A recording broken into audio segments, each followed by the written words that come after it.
Welcome to Winning with Your Game, Part 2. The video is very simple.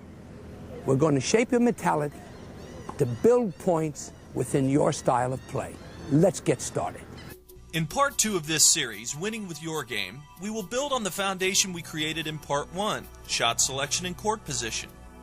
In Part 1, you learned about hitting shots that are good for your court position, how much time you actually have to recover, and the correct recovery position based on your shot selection.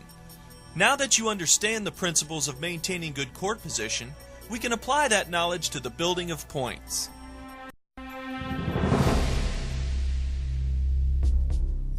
Your match mentality is the frame of mind that shapes your attitude, thought process, and decision-making in competition. This mentality will determine how you respond under the pressures of competition. Some players allow certain circumstances to affect their mentality in match play.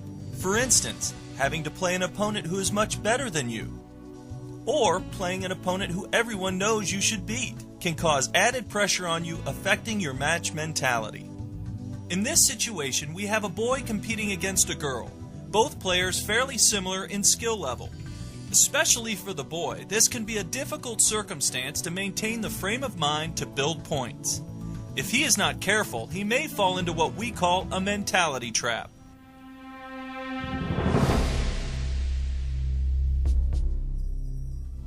The boy in this situation has fallen into what we call the go for broke mentality trap, putting the pressure on himself to try to end the point on nearly every swing of the racket. This mentality surfaces when a player tries to blow an opponent off the court, but also can happen if a player feels that by keeping the ball in play, the opponent will end the point first, so I better go for it now while I have the chance. As a result, players in this go for broke mentality have trouble with consistency. Frustration usually sets in as they produce far more errors than winners and wind up beating themselves. The other extreme mentality trap is the tentative pusher mentality. In fear of making errors, a player with this mindset may be consistent but has difficulty controlling points and is always in a defensive mode. Unless the opponent self-destructs, the tentative pusher will have a hard time winning points, especially at higher levels of competition. Learning to build points and establish control in point play will help both types of mentalities to get back on track winning matches. Two types of players. The offensive player who wants to go for broke and hit a winner on the first ball. Player number two, the player who's going to keep the ball in play all day long and just wait for you to make a mistake. I want both of you players to add a little bit more of strategy to your playing style. Notice, a little bit more of strategy, not changing. The player who goes for broke on the first or second ball, don't do that. Let's hit 3, 4, 5 shots offensively. Instead of going for a winner on return to serve, go for a good solid placement. Take the short ball and then do something with it. Against the pusher, you're behind the baseline and that ball is sitting there. Don't go for a line ball. Go for an offensive ball that makes that pusher run for their life. And after doing this and applying this type of philosophy, you will be causing a lot of forced errors, and that's the name of the game. The push-up. I'm going to keep it in play 4 times. I'm going to keep it in play 5 times, 6 times. During that rally, you had an opportunity to do a little bit more with the ball, and you must take advantage of that opportunity. Why? Keeping the ball in play too long will backfire. And why will it backfire? The player on the other side, the offensive player, is going to say, hey, all I have to do is be patient with this pusher, because eventually they're going to give me the ball that I can hurt them. And you know why? That pusher's not going to take advantage of any mistake I make. And you, the pusher, 5, 6 balls against that aggressive player or against the ordinary player. And you had a ball that you could do something with. What did you do? You got it back in play, ran back to the baseline and said, I know they're going to miss this one. It doesn't work that way. You must do a little bit more with those offensive balls, and the big aggressive player, be patient. If you got out today and we went to a tournament, you went to practice, and you played one of our girls or one of our boys and they just pushed, but they never missed, they're going to get every ball back. What would you do with it? I think the best thing against those players, just go to the net. Just go to and the volley. Just move right in. Would you try to move a pusher, though? Yes, definitely. Move him around and then finish the point at the net. That's very good. Unfortunately, I feel I play a little too defensively, and I need to get a little more aggressive in my game, a little more, serve and volley, but that means I got to be in a little better physical shape.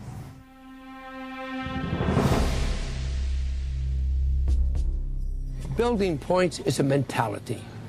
Use your style of play. Let's create a combination of shots to create the opportunity to end the point. To best understand how the concept of building points works, think of all your different strokes and shots as individual players on your team. Each player on your team, your serve, return, forehand, backhand, and all your other strokes and shots have a role to play on the team, and together they will work through the course of a point to create the best point-ending opportunities. Before I start the point, I actually think before I hit, what am I going to do? For instance, I might do a serve out wide, the guy might hit it up the middle, might take a backhand or inside-out forehand to the backhand corner and put the volley away. That's just one pattern. Another pattern might be a kick serve to the backhand and then a forehand cross-court or a volley cross-court. I like to play the points before I actually do play the points, if you know what I mean, in my mind.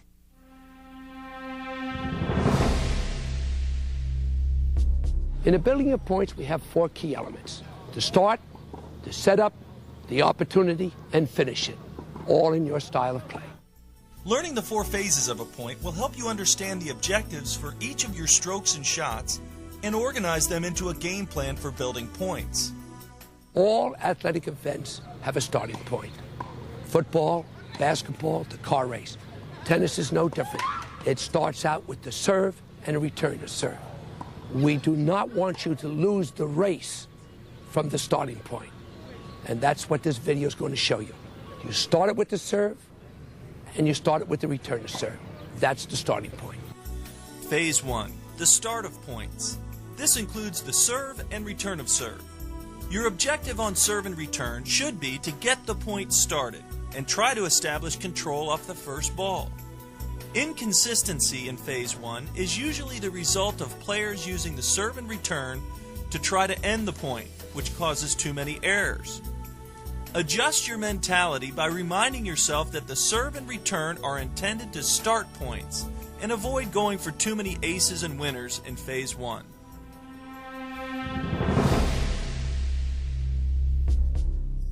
The setup is the rally to create the opportunity ball. Now, to create that opportunity ball may require 3 shots, 4 shots. The same scenario that takes place in basketball. They pass it around, they wait, boom. They got the opportunity to take advantage of it. The same philosophy applies to tennis. Create that opportunity through the rally. If neither player advances to net behind the serve or return, then the point progresses to Phase 2, the setup, which is nothing more than the baseline rally. Oftentimes, points break down in Phase 2 when players become impatient in setting up the point. Mentally, you should be prepared to hit as many shots as necessary to create an opening in the court or an opportunity ball to work with to begin finishing the point.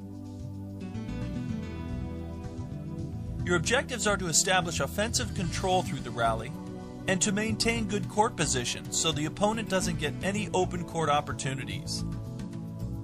To best accomplish these objectives, you should apply what you learned in Winning with Your Game Part 1 by using the patterns and shots that are best for your court position, finding correct recovery behind every shot. Now with your big ground strokes, are you beginning to add a little something to your game, even though you don't feel that the volley is your game? Are you starting to? Yeah, I'm starting to, already before I hit my big shot, it's like I know I'm going to hit it there, so the guy is going to be hopefully in defense, so I would like to try to come in still, but I think I'm still too slow coming in. I don't think it's my volley that's bad. I just get caught either right at the service line or even behind the service line. So the things that I have to learn how to try to do is hit the ball and sprint forward and then do the split steps and then be ready. What about knowing you're going to come in before you get to the ball, Tommy, so that your momentum's going forward? Yeah, I think about that before now.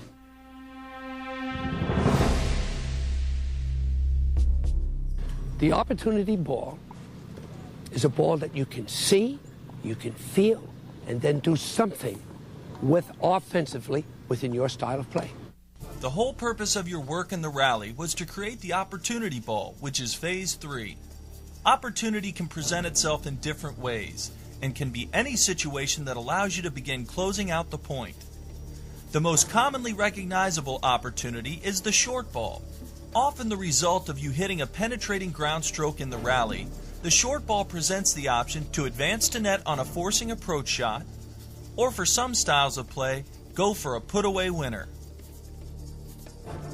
The second opportunity is created through shot combinations in the rally that result in pulling the opponent out of position or putting them on the run, which leaves you with an open court opportunity. Open court can also result from the opponent hitting a shot that was not good for their position in the court. Another opportunity comes about by the use of a short angle or a drop shot that pulls the opponent out of position to continue the rally, bringing them into net in a defensive situation. This creates the opportunity for you to hit either the passing shot or the lob. Just be prepared for the next shot right away. Most people, they expecting just waiting for the ball, the opponent to hit the ball. The good players, as they hit the ball, they already know what's coming back. So they're anxious to go to force your opponent right away, like Rios does or Sampras.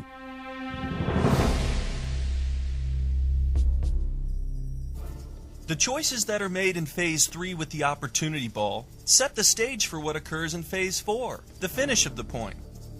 A very aggressive shot maker style player is more likely to try to hit winners with an opportunity ball rather than advance to net. Other styles of play will prefer to approach net on the opportunity ball, putting the pressure on the opponent to hit a winning passing shot or lob, make a forced error, or produce a shot that can be put away with a volley or an overhead. Learning the objectives of the 4 phases of building points should help you better understand the roles for each of your strokes and shots and how to best apply your skills in match play.